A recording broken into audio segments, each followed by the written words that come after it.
Aí esse aminoácido entra na sua célula. Para quê? Para síntese proteica? Claro. Isso é ok, isso você já sabe.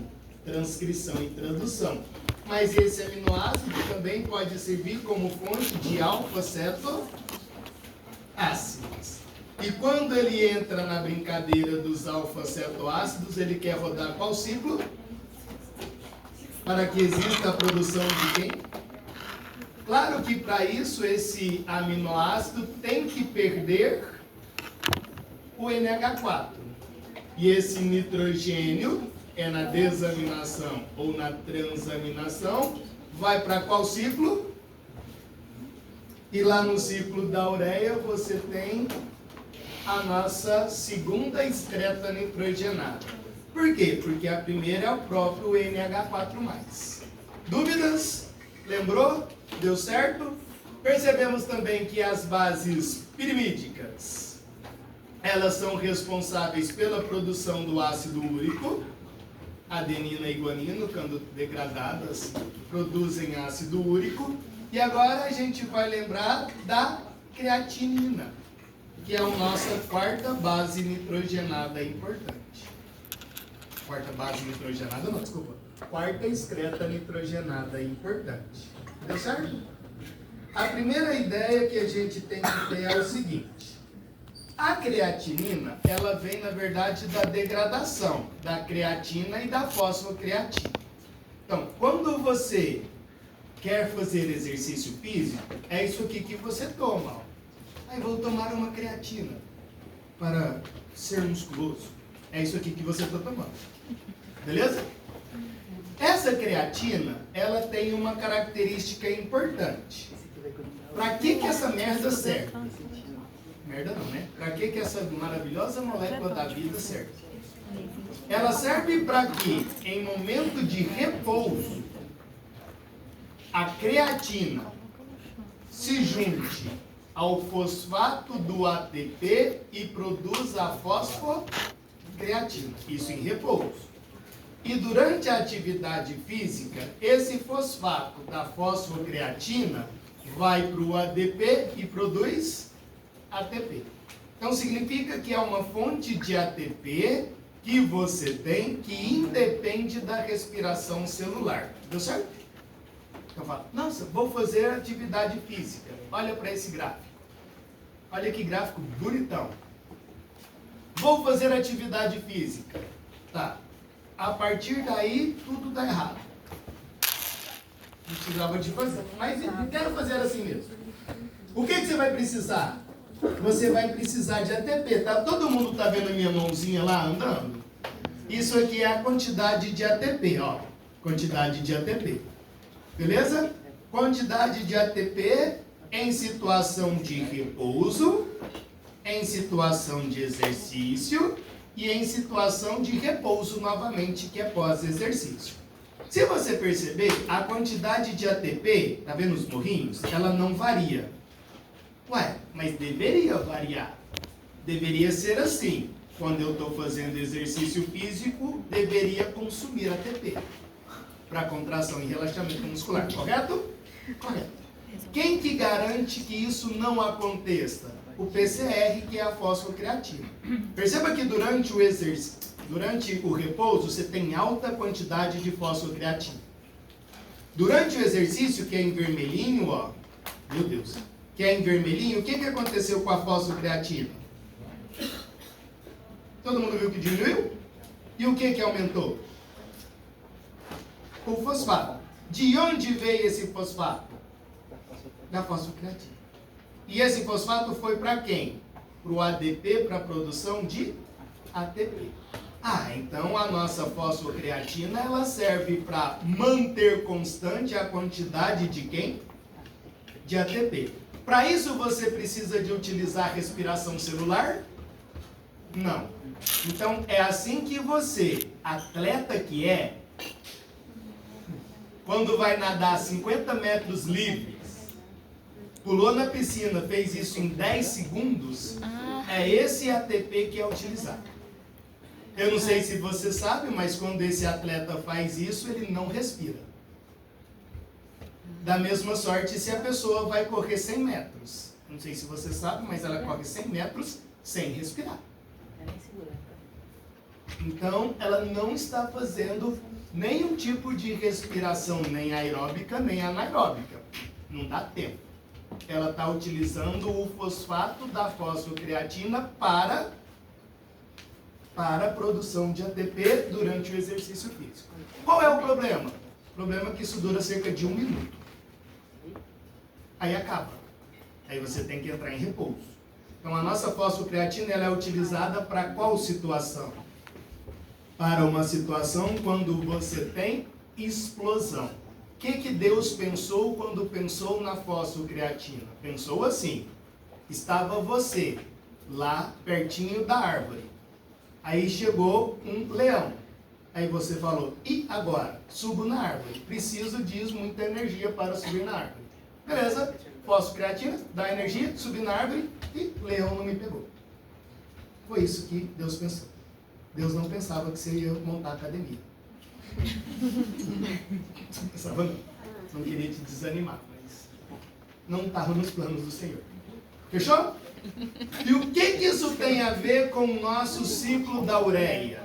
Mas o que tem a ver essa merda toda? Lembra do ciclo da ureia? Aula passada, fizemos isso de uma forma bastante legal.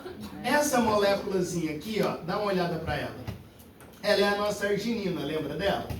Se você, a arginina, perder isso aqui, ó, que é a ureia, o que sobra é quem?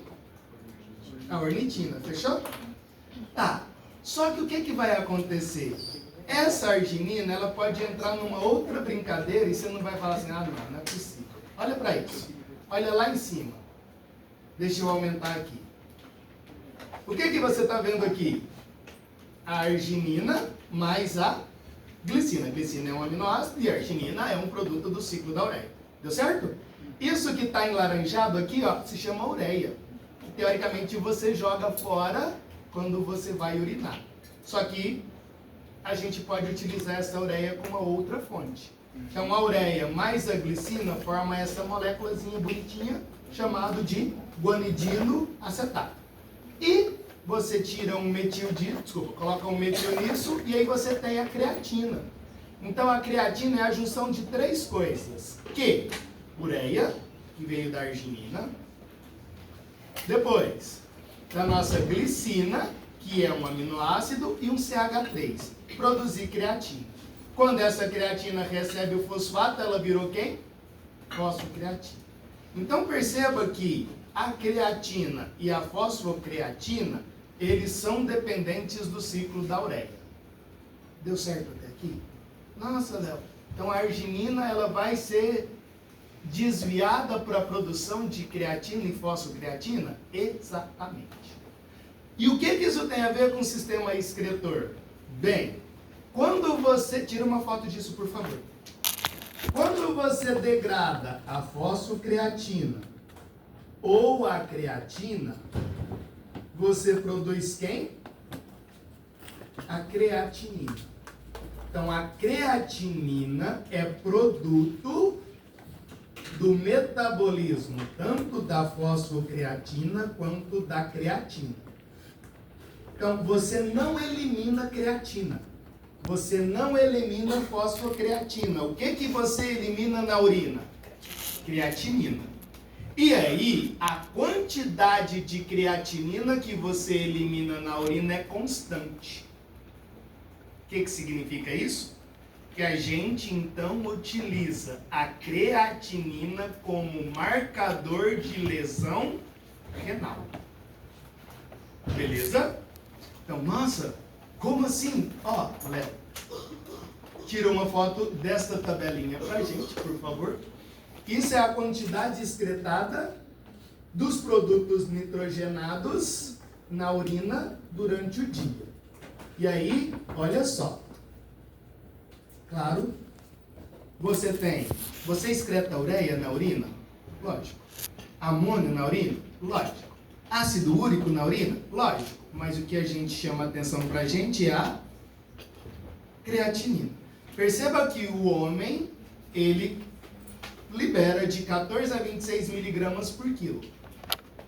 E as mulheres de 11 a 20 miligramas por quilo. E isso é constante, tá? Se isso é constante, o que as pessoas pensaram? Olha só.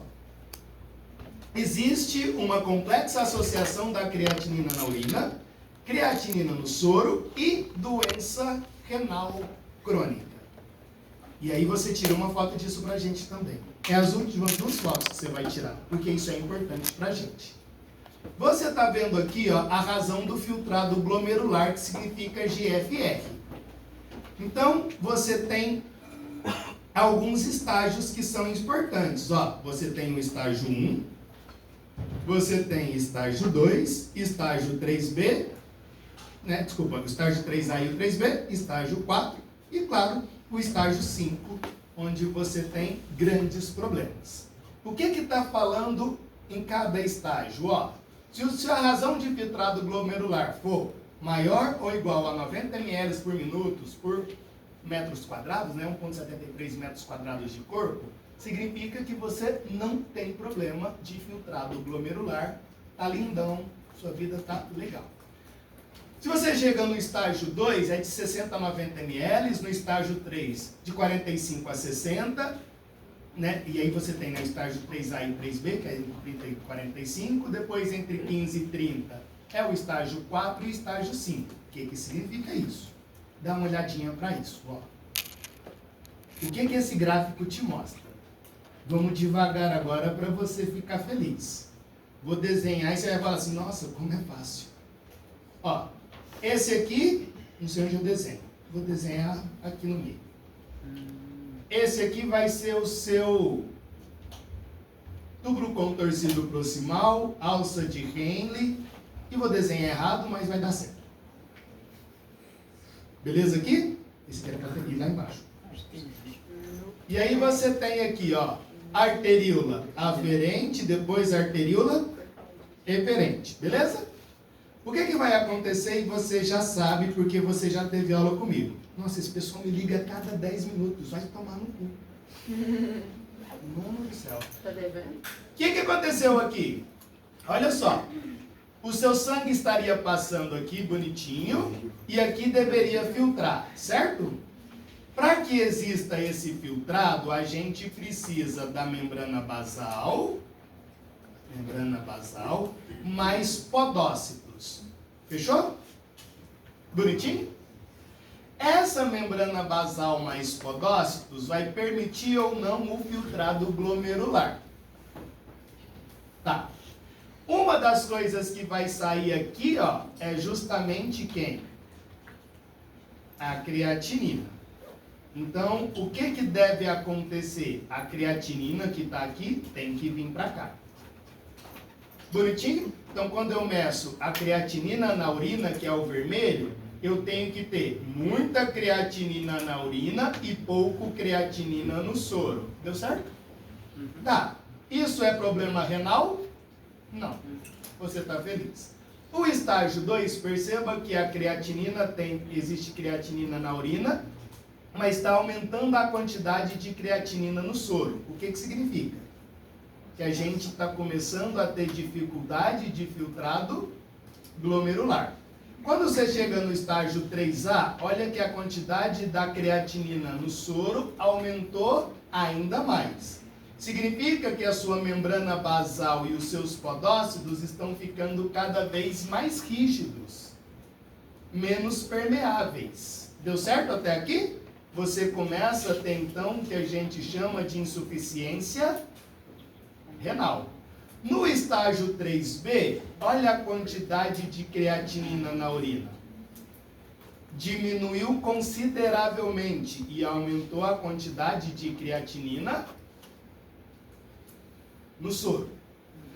Por que diminuiu a quantidade de creatinina na urina? Porque agora você realmente está com insuficiência renal. A sua membrana basal e os seus podócitos não permitem a passagem de quem? Da creatinina. Aí ela se acumula onde? No soro. Perceba que do estágio 4 para frente, você tem aumento da creatinina nos 2 lugares. O que isso significa? Que a membrana basal e os podócitos morreu. Não existe mais filtrado. A mesma concentração que existe no plasma existe na urina. Quando você está, então, em estágio 4 e estágio 5, o que você tem que fazer com o paciente? Hemodiálise. Deu certo? Então, a creatinina, ele é um marcador de lesão renal. Certo? E quando você chega nesses dois estágios, você está com uma redução do filtrado glomerular severa ou muito severa. E aí, o que você tem que fazer? Hemodiálise. Também. 2 vezes por semana. Chorar 2 vezes por semana. 2 a 3 vezes. De prescrição. Chorar é 3 vezes. Dúvidas, queridos? Deu certo? Então você sabe falar sobre a insuficiência renal. Isso é muitíssimo comum nas pessoas. Muito comum. Nossa, é comum, muito comum. Então, a primeira discussão você acabou de lembrar. Segunda discussão que teremos hoje, tão brilhante quanto esta. Olha só.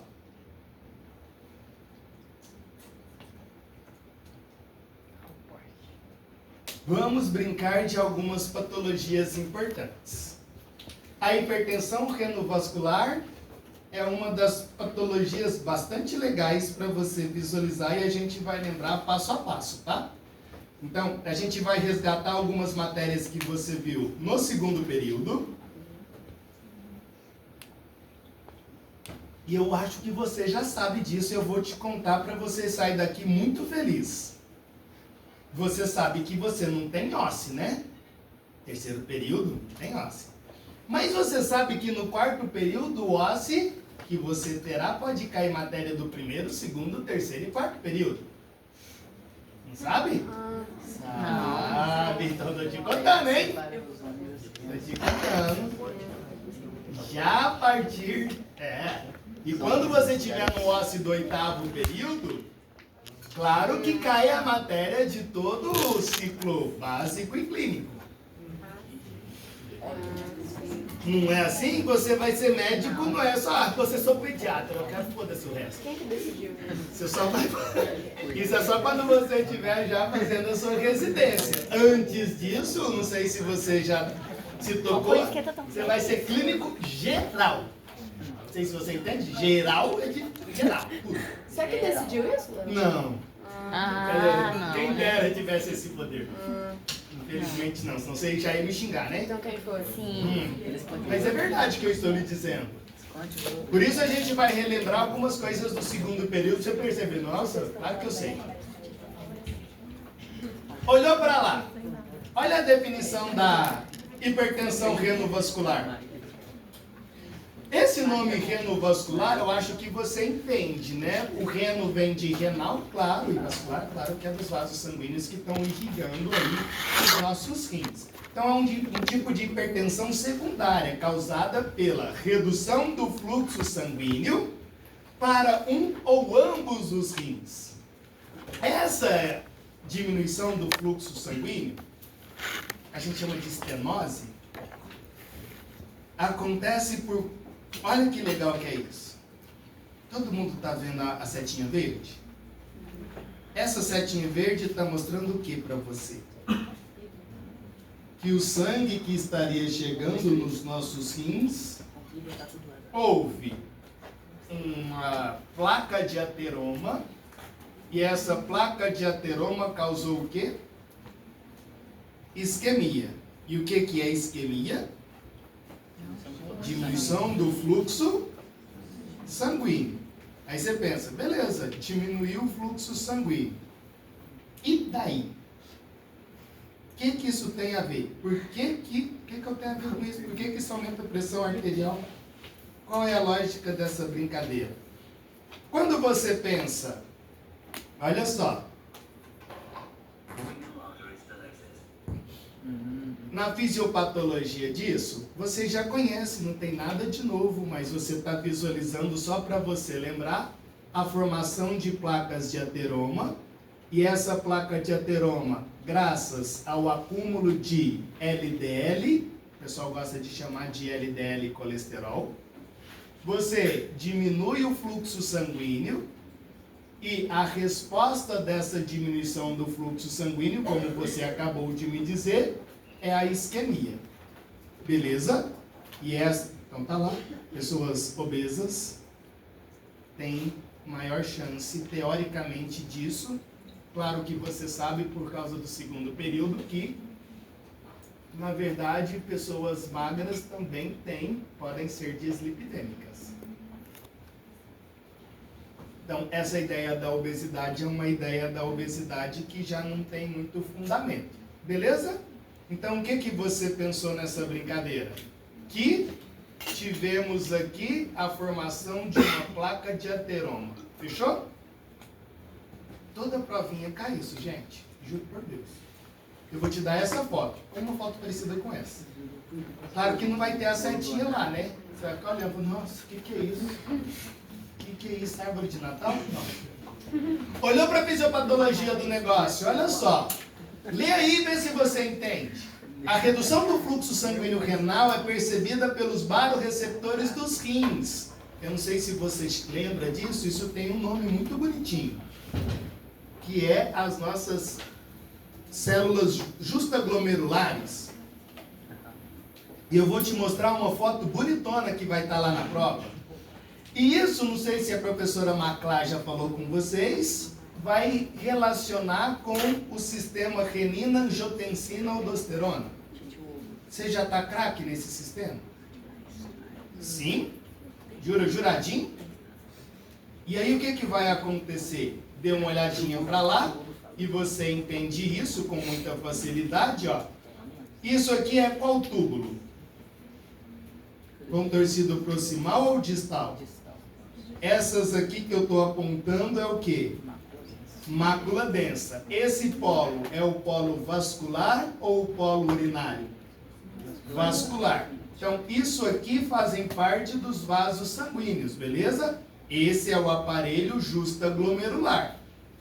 O que significa? Que estas células justaglomerulares, do aparelho justaglomerular, percebe a diminuição do fluxo sanguíneo e estimula a produção de pró-renina. E a pró-renina é convertida em quem? Renina. E para que isso serve? Tira uma foto disso se você esqueceu. Isso aqui é a via clássica, onde você tem assim, o seu fígado maravilhoso que é, produziu angiotensinogênio. Esse angiotensinogênio vai ser convertido em angiotensina 1. Qual é a enzima que faz isso? A renina. E a renina, ela é produzida por qual aparelho? Justaglomerular. A partir da detecção da mácula densa. Deu certo? Bonitinho? Aí, alguns órgãos, como por exemplo, o seu pulmão, mas também serve o seu endotélio, vai produzir a enzima conversora da angiotensina, que transforma a angiotensina 1 em 2. E essa angiotensina 2 vai fazer um monte de coisinhas legais, como, por exemplo, aumentar a reabsorção tubular de sódio, de cloro, fazer a retenção de água, e isso faz com que o seu volume de sangue aumente e, consequentemente, aumente quem? A pressão arterial, a PA. Beleza até aqui? Isso tudo é verdade se essa angiotensina 2 se ligar no receptor AT1R, que é o receptor da angiotensina número 1. Porque existem outros receptores, eu não sei se você conhece. existe o receptor AT2R. Existe o receptor AT4R. O receptor AT1R causa tudo isso aqui, ó. Tudo bem? Então, vai lá no córtex da glândula adrenal e faz a liberação de aldosterona. Tudo bem? Faz vasoconstricção de arteríolas. Consequentemente, aumento da pressão arterial. Fechou? Vai lá na ADH e estimula o hormônio antidiurético. E aí você tem um aumento da reabsorção de água. Isso acontece em qual receptor? Me fala. E se ligar nesse receptor aqui, ó? O que acontece? O contrário.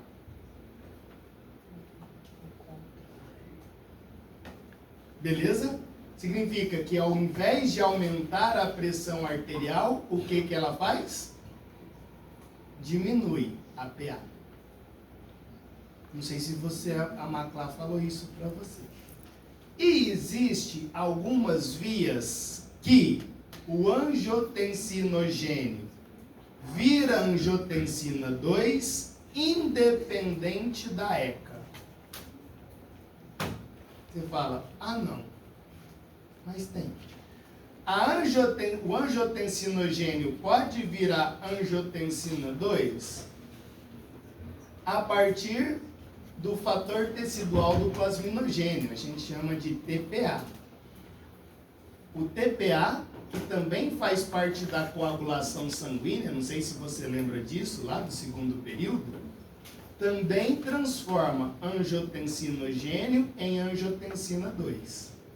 E, na maioria das vezes, quando isso acontece, essa angiotensina 2 age no receptor que faz a vasoconstricção. Beleza? Porque a gente está pensando muitas vezes em parar o processo de hemorragia.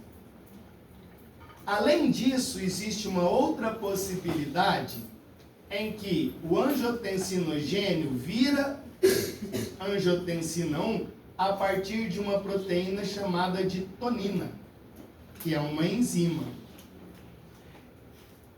E o angiotensina 1 em 2 a partir de uma que se chama, uma coisa que eu acabei de esquecer o nome. Começa com C. C alguma coisa, vou lembrar. Beleza? O que isso significa? Que não obrigatoriamente você precisa da enzima conversora da angiotensina para ter angiotensina 2. Isso não é uma regra geral. E eu esqueci o nome disso aqui. Vou procurar depois que eu não estou lembrando. CHE. Estou com quimera na cabeça. Não é. Mas é com C. Esqueci. Vou colocar aqui, ó. Esqueci.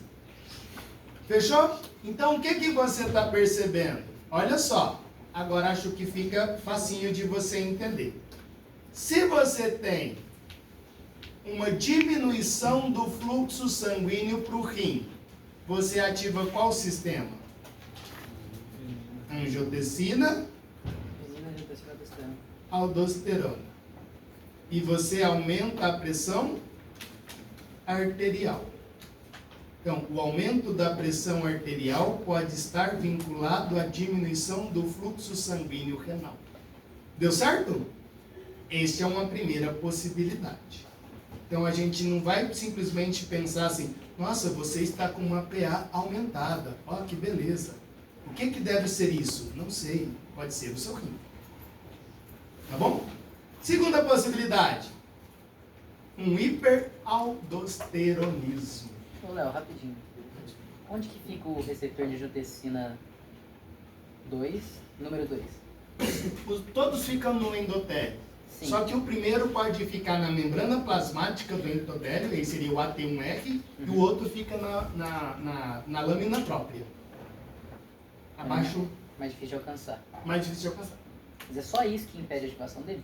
Ou tem mais algum mecanismo? Na verdade é porque o que a gente tem percebido é que é muito mais complexo do que simplesmente aumentar a pressão arterial. Porque dependendo do momento ele precisa de aumentar e outro momento ele tem que diminuir a pressão arterial. Uhum.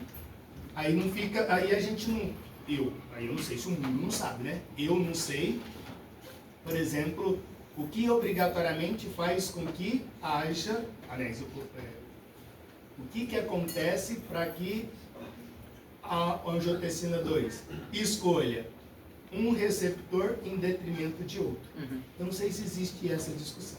Entendi. Léo, então quando toma para 2, Vasodilata. e ela pode ter associação com esses dois receptores ou só... Calma. Como é que é? Ela Ela é pode específica ter... do receptor Então, 1. ela é específica pro que causa vasoconstrição. Não. A angiotensinogênio? Não. A angiotensina 2? Não. O Calma. antagonista de receptor de angiotensina é seletivo para o primeiro receptor ou ele atua no segundo também? Não, então, porque na verdade o que você faz é, na maioria das vezes, inibir a ECA, né? Você inibe a enzima conversora da Não, mas em angiotensina. losartano, por exemplo. Mas aí é pra um. Só para Não, um. pro 2 é. Que eu sei é. Seletivo. Seletivo para um. Eu não sei, mas agora eu vou garantir isso para você não. Aí tinha que ser a Maclá para te falar isso com muita certeza. Entendeu? Porque isso não é. Eu não sei especificamente se ela vou inibir só o F para ter um F. Não sei. Aí e eu não sei, eu juro que eu não sei. Se falar assim, caralho, velho. É a mesma discussão na minha cabeça de você falar assim, ó. Nossa, eu tenho adrenalina. Mano, beleza, a adrenalina tem 5 receptores. Por quê? Por que Deus não inventou um receptor para cada hormônio? Então tem, em alguns lugares ele faz vasoconstricção e outros faz vasodilatação. A mesma coisa da aldosterona. Alguns lugares faz vasodilatação, outro faz vasoconstricção. Mas a lógica é, a gente não pode pensar que é só uma coisa, porque na verdade não é. Tá? Mas na minha cabeça, não, Deus foi pai, velho. Facilita a brincadeira, faz um pra cada. Mas não quis. A gente não descobriu ainda. Mentira. Eu não sei. Juro que não sei. Mas deu certo? Fechou? Olha pra cá. Sai com um grande não sei. Olhei pra isso. O que você tá vendo que você fala assim, ó, cresceu. Você tá vendo que a glândula suprarrenal tá maior do que a de cá? E se você lembrar, a nossa glândula suprarrenal, ela é dividida em 4 partes. Não é? 4 partes. 4 partes. Quais são as 4 partes da glândula suprarrenal? 3 são zonas. A medula, que é de dentro, e no córtex tem 3 zonas. Glomerulosa, fasciculada, reticulosa ou reticulada. Beleza? A do meio é responsável pela produção de aldosterona. Então, se você tiver uma hiperaldosteronismo, significa que a sua glândula suprarrenal, ela está com um tumorzinho.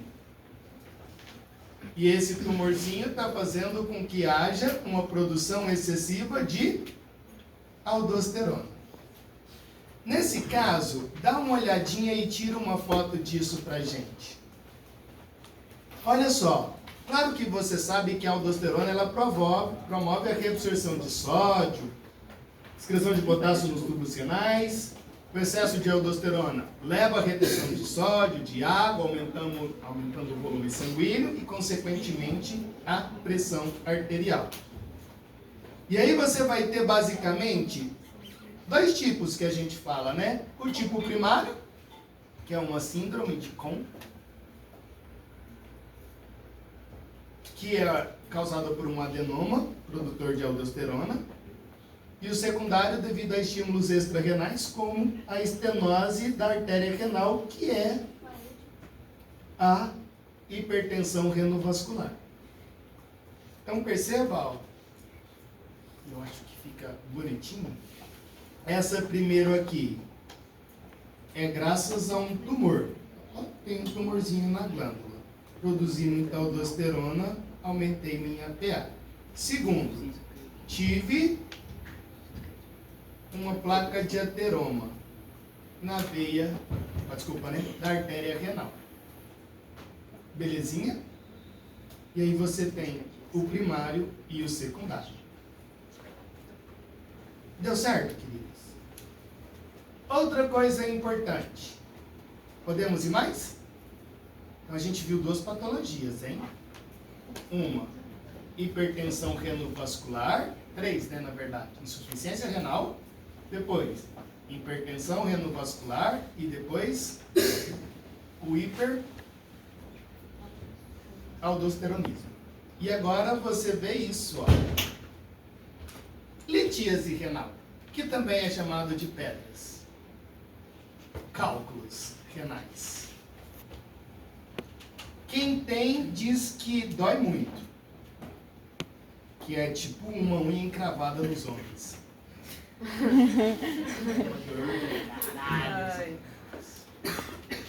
Os homens têm uma menor aceitação para a dor, né? Comparado, claro, com vocês mulheres. O que a gente vai perceber? Olha só. Esses nossos queridos pedras no rim vai ter relação com alguns componentes. Dentre eles você tem ácido úrico e você tem também o oxalato de cálcio. Estes dois, ácido úrico e oxalato de cálcio, eles podem virar uma areia, literal. Não sei se vocês já viram isso. Areia? Quer ver? Me dá um segundo. Na praia, na praia. Então assim, nossa, é areia na praia. Me dá um segundinho. Deixa eu pegar aqui o vídeo. Calma, calma. Onde está?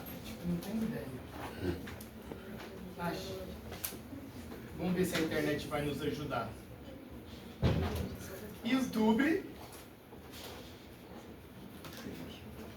Ah lá, tá indo. Tá indo bem lento. Vocês viram que a internet já melhorou muito, né? Uhum.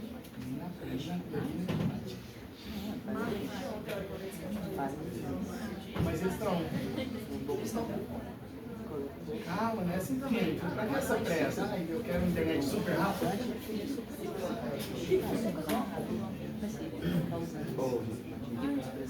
Ó, vai dar certo, eu acho, hein?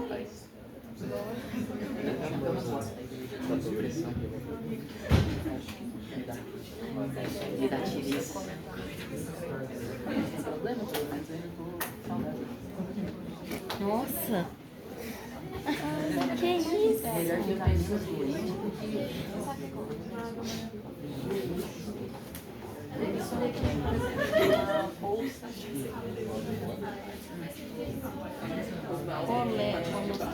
Colostomia. Tá, deixa eu ver se a gente vai conseguir enxergar isso.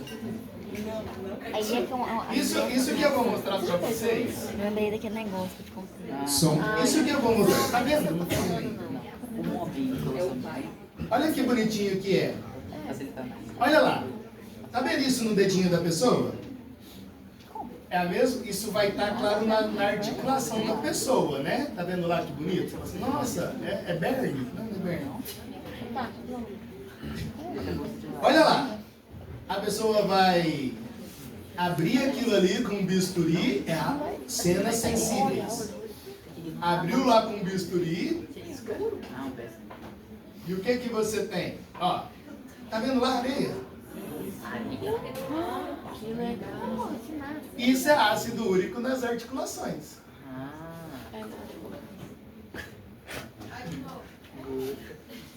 É só isso aqui mesmo. É só isso, não tem mais.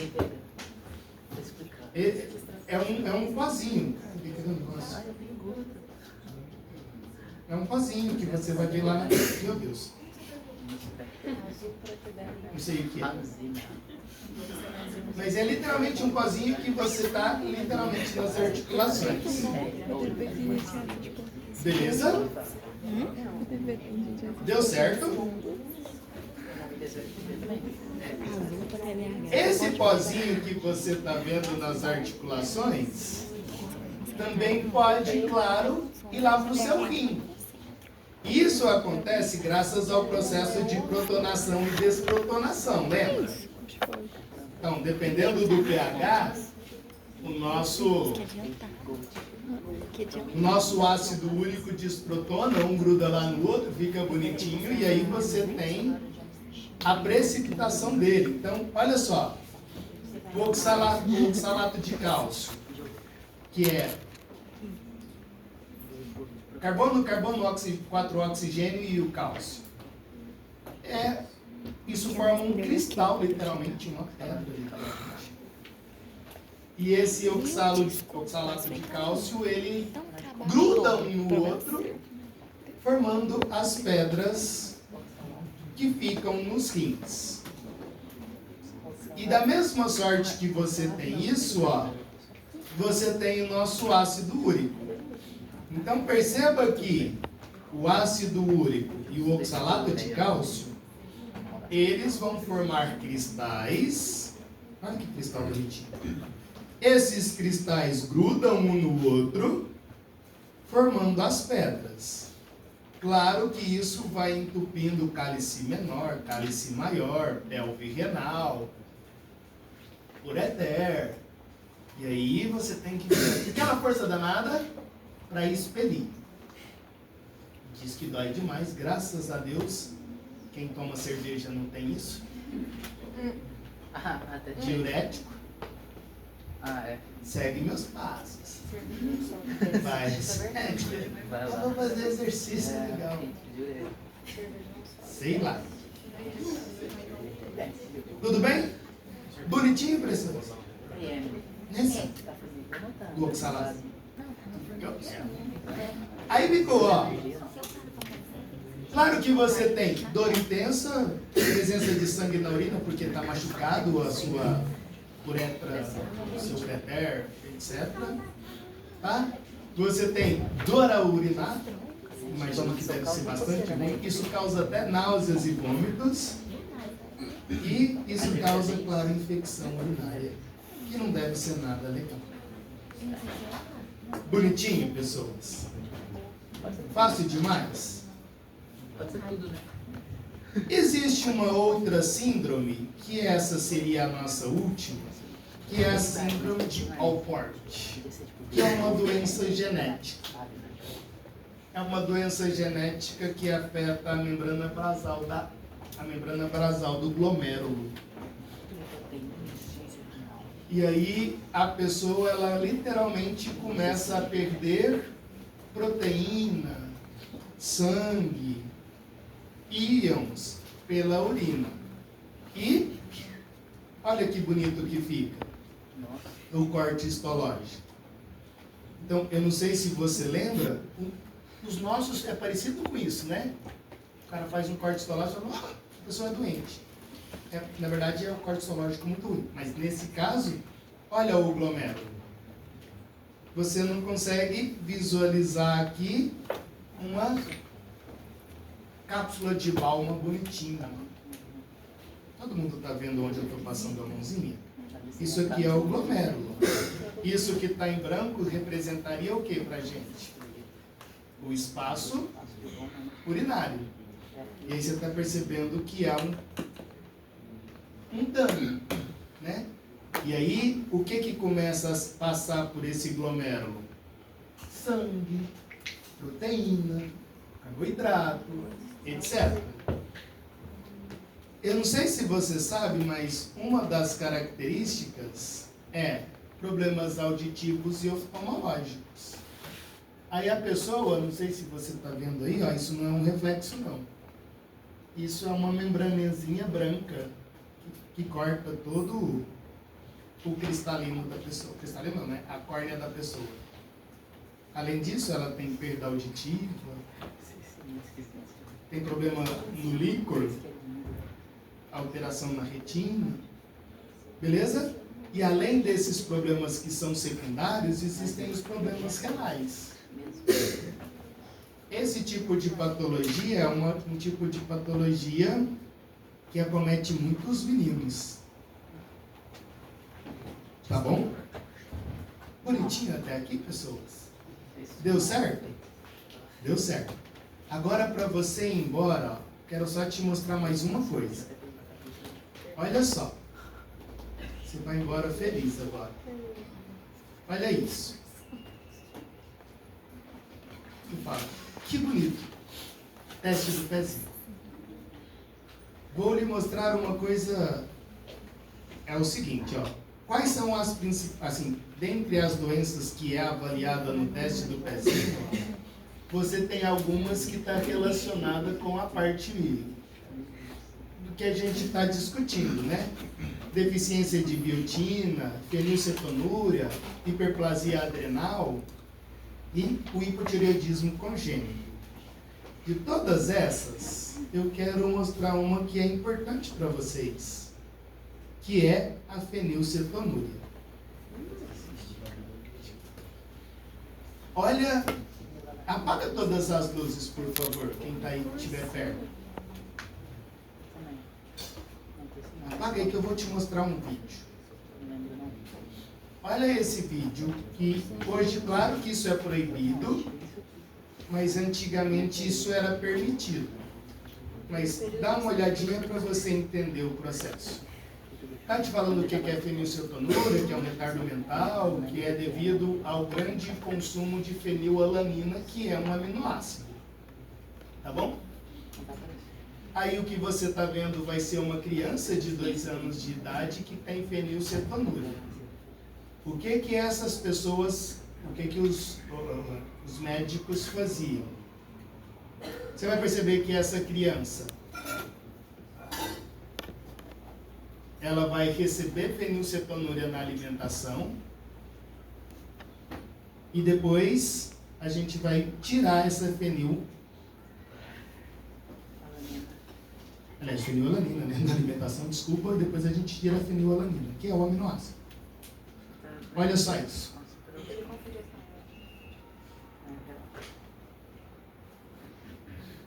Então, um comportamento do paciente com uma baixa dieta de fenilalanina.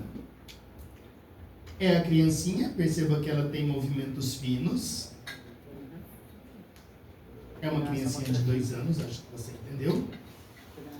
E a dieta de fenilalanina é restrita. Então, ela não está comendo este aminoácido.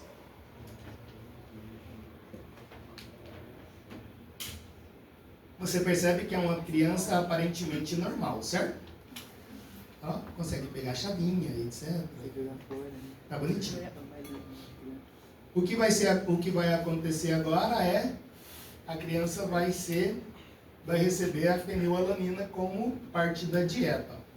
4 gramas de fenilalanina na dieta por dia. Beleza?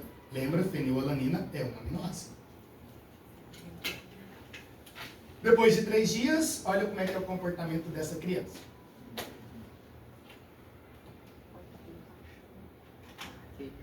Claro que hoje em dia isso é proibido, tá? Só 3 dias de alimentação. Ela já tem um olhar um pouco mais perdido. Ela perde um pouco dos movimentos finos. Você vai começar a perceber que ela vai babar. Começa a babar e não para. Porque, não satisfeito, além de 3 dias, a gente vai dar mais fenilalanina para ela.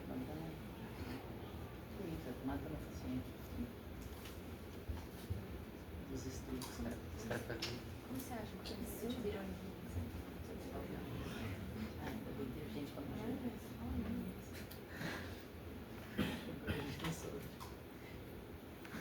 Perceba que ainda ela tem movimentos finos, etc. Razoavelmente. Ela consegue pegar a chave. E o que vai acontecer agora, ela vai receber mais um pouquinho de fenilalanina. Ele está querendo que ela levante, que ela use a cadeira para levantar.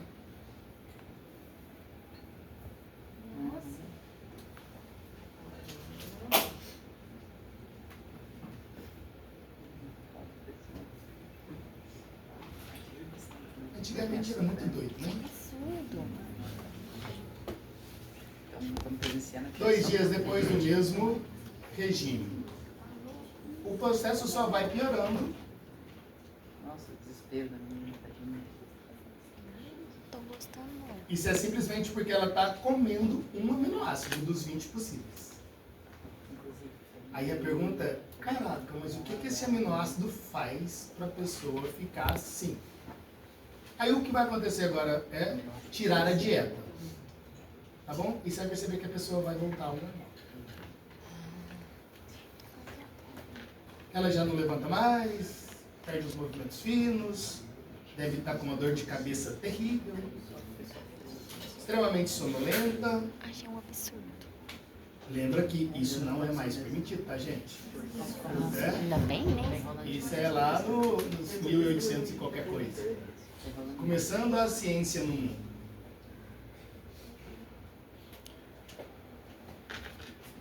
Aí o que vai acontecer é tira a fenilalanina e a criancinha volta à normalidade.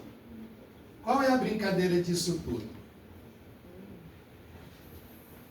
Tira pra gente ficar feliz.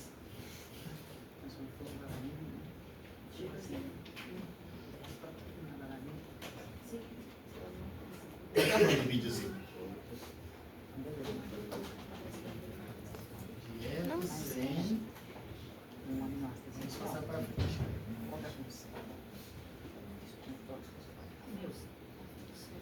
Aí.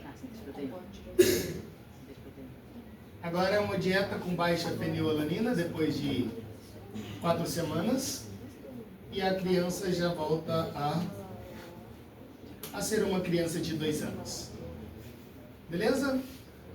Tá. Isso nos ajudou a entender um monte de coisa. E esse monte de coisa está relacionado com isso. O que que é isso? Olha só.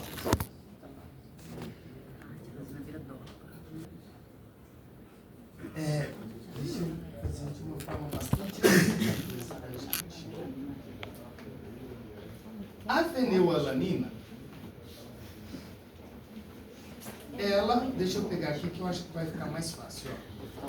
A fenilalanina, que é o que você está vendo aí, ó, ele é um aminoácido que, ao entrar no ciclo da ureia, ele perde lá o fosfato, o fosfato, perde o nitrogênio, tudo bem, para a alanina e vira o que a gente chama de fenilpiruvato. Esse fenilpiruvato, ou ele é precursor de alguns compostos que fazem parte do nosso sistema neural, como alguns neurotransmissores. E esse fenilacetato e o fenillactato, eles começam a acumular em sistema nervoso. E se isso acontece, você tem algum tipo de retardo no processamento das informações.